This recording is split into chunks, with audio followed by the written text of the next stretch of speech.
स्वयंपाकात स्वादाची जान, डीएम मसाले तुमच्या घराची शान। छत्रपती शासन महिला गृह उद्योग कबनूर इचलकरंजी घेऊन येत आहेत अस्सल परंपरेची मराठमोळी चव म्हणजेच डीएम मसाले। मटन मसाला, चिकन मसाला, धणे पावडर, गरम मसाला, बिर्याणी मसाला, तिखट, चवदार मसाले आणि चटणी म्हणजेच डीएम मसाले। तर आजच आपल्या जेवणाची रंगत वाढवण्यासाठी केमिकल विरहित डीएम मसाले, गृहिणींच्या मनातले मसाले आणि चटणी अवश्य वापरा।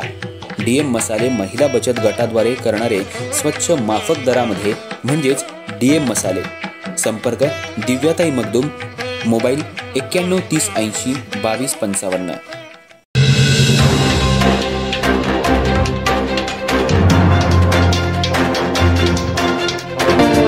नमस्कार, मी तेजस्विनी मगदूम। एम मराठीमध्ये आपल्या सर्वांचं स्वागत आहे। पाहूया ठळक घडामोडी।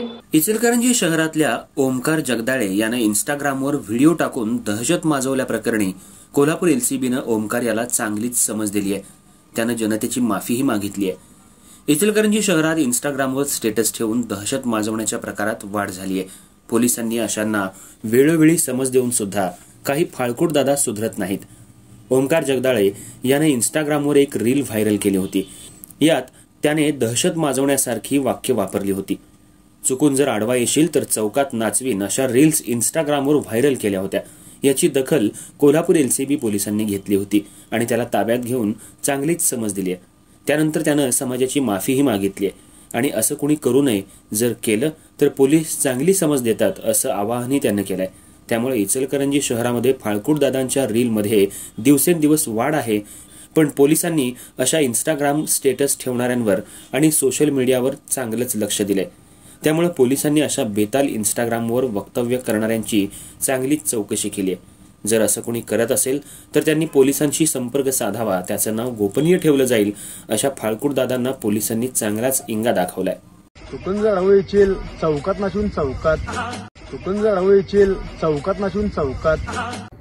माझं नाव ओमकार कमलाकर जगदाळे, राहणार इचलकरंजी। मी एक चुकीची रील बनवली होती, त्याच्यामुळे मला कोल्हापूर एलसीबीने बोलले होते।